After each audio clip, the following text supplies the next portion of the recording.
Tips with Tony. Tips with Tony. All about nutrition from your favorite dietitian.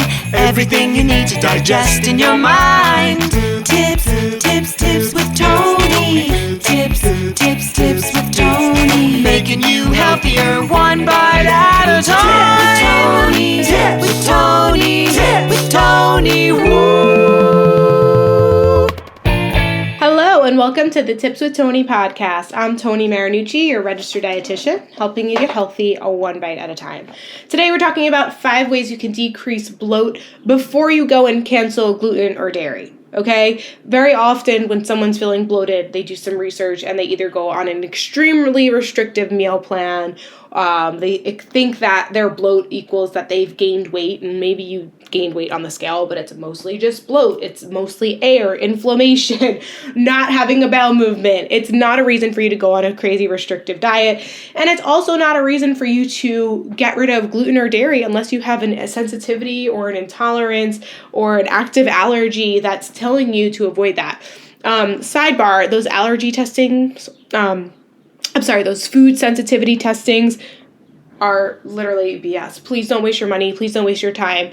It just spits back a whole lot of nonsense, and then you end up restricting things that you don't need to restrict. I've done a previous podcast episode about a low FODMAP diet, or if you struggle with IBS, irritable bowel syndrome, ways in which you can utilize a low FODMAP diet, but I don't love that either.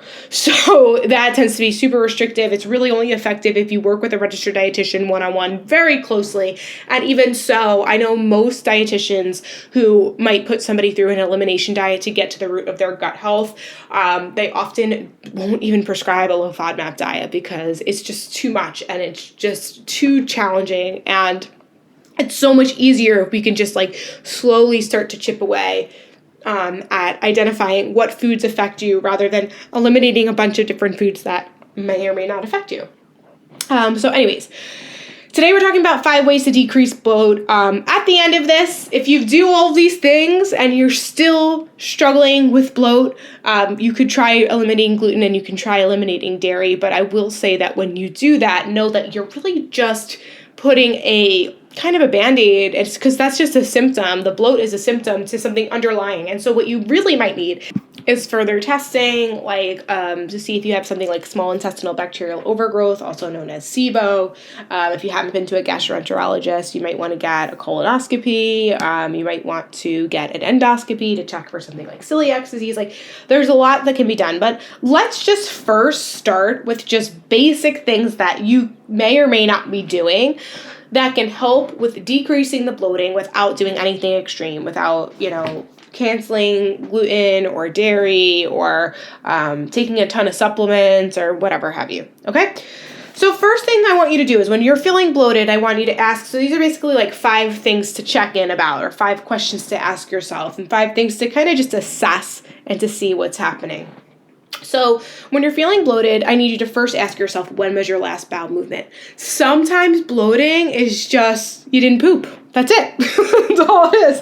It's that you haven't had a bowel movement and you need to go. So in order for you to go, you might want to increase your water consumption or increase your fiber. Now, when I say that, or increase your movement, you may just need to walk a little bit more, get some movement in.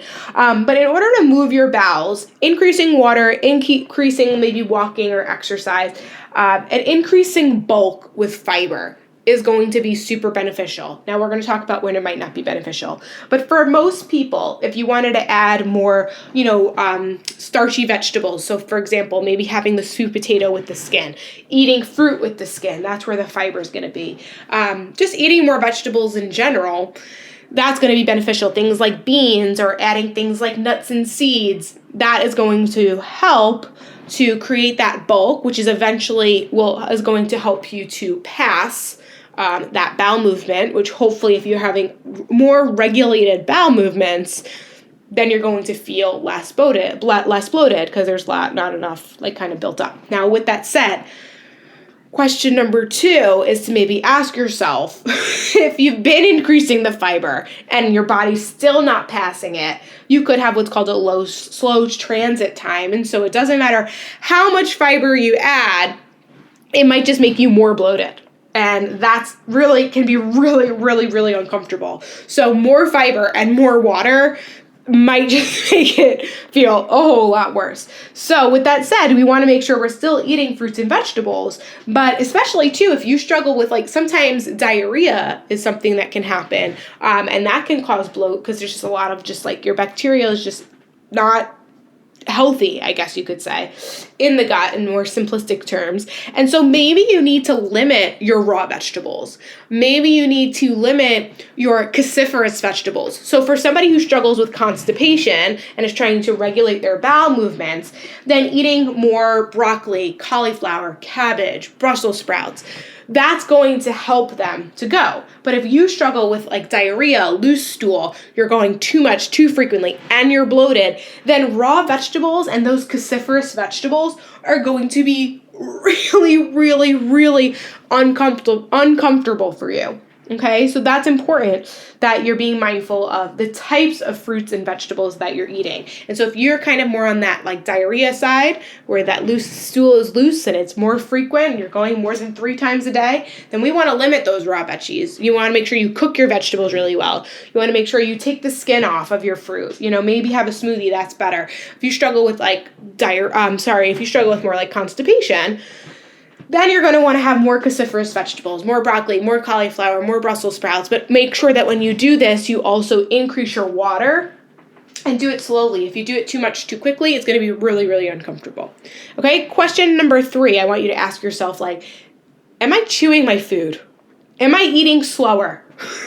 The more you chew your food and the slower that you eat, the easier it's going to be on your gut. Then your stomach doesn't have to do all the breaking down. Your teeth, that's the whole purpose of having teeth. That's why we have teeth. To chew and chew and chew and chew and chew. So you really want to be chewing about 20 times before you swallow. Now, I know that that's hard. Trust me, this is what I struggle with the most. But you want to try to eat slower, chew your food really well. And to help with that, to help with slowing down, couple things you can do. One, you can use your non-dominant hand. So if you're a righty, eat with your left hand. If you're a lefty, eat with your right hand. That will kind of force you to slow down. You can use chopsticks if you want to slow down your eating. And you can also count, like I said, count your chews before you swallow. And then the other thing, I've talked about this before on other podcasts, is to use your 5 senses. So really smell your food, look at your food, notice the colors, notice the textures. How does it feel when you're chewing it? How does it feel going down your throat? What does it smell like? What kind of noises does it make when you chew it or when you slurp it or when you swallow it? And when you use your 5 senses, it forces you to slow down. Now, I've talked about this in the past of it in repose to just being more mindful of your eating habits and to kind of just slowing down. But it really is going to help with the digestive process as well. Just smelling your food, your body already gets activated. It's like, oh, I'm going to eat soon. Oh, let me get ready to eat. Let me get ready to digest. Then you chew, same thing. It's all part of the process. But if you're shoveling down food really, really quickly, you're probably going to wake up with a bloated belly. Number 4, big thing to ask yourself, like, are you stressed? Stress will truly, I'm sorry, I'm going to curse and I'm going to say something, but it's really true. You know that saying, tight ass? That's a reason. When someone's a tight ass, they're super, tense and rigid, and they're squeezing their butt cheeks, right? And they're super stressed and tense, and then they get a bloated belly. That's not where the saying came from, but that's what you really need to think about. When you are super stressed out and you're dealing with a lot of things, our bodies are going to talk to us. Our bodies are going to tell us. And so if you're super stressed out, it's going to disrupt your gut. And there's also I could go on this for hours of just hormonal shifts that happen in your gut during stress. But in short, there's a lot of research that shows that those who struggle with irritable bowel syndrome, IBS, C or D, so constipation or diarrhea, or B, which is both, they tend to they have a lot of anxiety. So they're super stressed out, and that's what causes the gut to be upset, and it just changes the bacteria in the gut. And then when you don't have a lot of healthy bacteria in your gut, it's going to cause that bloat, okay? And there's like, we can go into this like deeper and deeper and deeper, but I want to just give you, like I said, the basic foundation of things that you can do to help decrease bloat. If you do all these things and are still feeling bloated, definitely go to a gastroenterologist, work with a functional dietitian, a gut health dietitian. You can message me. I've helped a lot of people decrease their bloating as well. Just get help. Get help for it. All right? And then the last thing, like I said, is you might be disrupting kind of your gut a little bit. Maybe you need more healthier bacteria. So the thing that people often will, the reason why this podcast happened, by the way, is someone texted me and they were like, hey, I'm feeling really bloated. What probiotic supplement should I take? And before I recommended, I did eventually recommend her a supplement, and I'll tell you at the end. But before I did that, I asked her all of these questions. Said, how often are you having a bowel movement? Is it regular? Is it soft? Is it easy to go? You know, are you eating fruits? Are you eating vegetables? How much water are you drinking every day? Are you moving? Are you sleeping? Are you stressed out? Are you anxious? These are the questions I'm going to ask. The same questions that I ask my clients if they're struggling with their bloat before we go ahead and cancel gluten or dairy. Okay? So that's really, really important. So anyways, all that to say, number 5 is a couple things. What a lot of people don't realize is artificial sweeteners, although it can be like low calorie, low sugar as a great option, for if you have gut issues, it could cause your bloating. It could also cause diarrhea. It can cause a whole lot of like gut disturbances. So if you are currently taking anything that has like artificial sweeteners that's like diet, or sugar-free, and just notice that that might be something that you might want to consider taking out of your diet and replacing it with more probiotic-rich foods. Probiotics are the good bacteria that are going to help your gut in time, and those foods are things like yogurt, kefir, kombucha, anything that's been fermented, like sauerkraut, kimchi, even tempeh or tofu. Those are going to be things that have probiotics. Now, if you do all of that and you're still feeling that you're bloated, then incorporating a supplement could help. So the supplement that I recommend often for probiotics is the Align brand. I really, really like that brand. The type of bacteria that they utilize has been studied to show promise in decreasing gut health. When it comes to probiotics, there's so many different strands of bacteria. And so because of that, there might be, it's hard to say what your belly needs.